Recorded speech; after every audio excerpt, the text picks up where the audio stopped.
I was originally planning to slip off my shoe, just a little move to get the doctor's attention, but when I glanced across his desk, I noticed his lighter sitting there. That gave me a new idea. I figured it would be much more interesting if, when he reached for his lighter later, he couldn't find it, than if I flirted with him directly. To make sure he understood what I meant, I left him with a line loaded with meaning.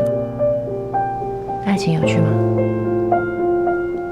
两个人一定要相爱才能在一起，各取所需也可以。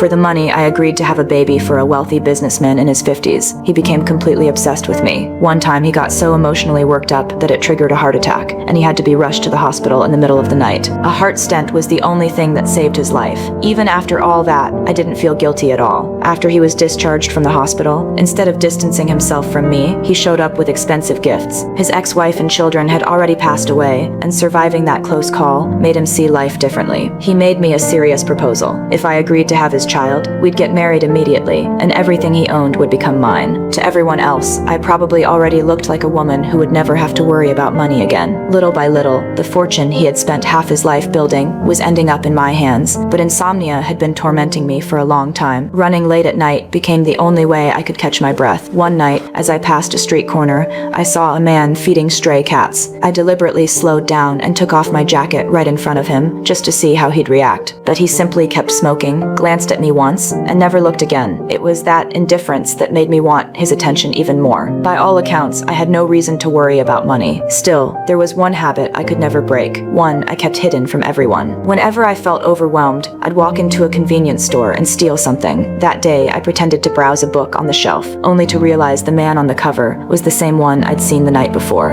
After making sure the clerk wasn't paying attention, I slipped 2 chocolate bars into my bag and casually walked out. Later that afternoon, I went to the doctor's clinic, using my insomnia as an excuse to get some sleeping pills. After I sat down, I asked if something had been bothering him. Otherwise, why would he be out feeding stray cats in the middle of the night? He didn't answer my question. Instead, he asked if something had been going on with me lately, and said talking about it might help. I kept my eyes on him, slowly slipped off my shoes, lay back on the couch, and kept talking, my words growing more and more suggestive.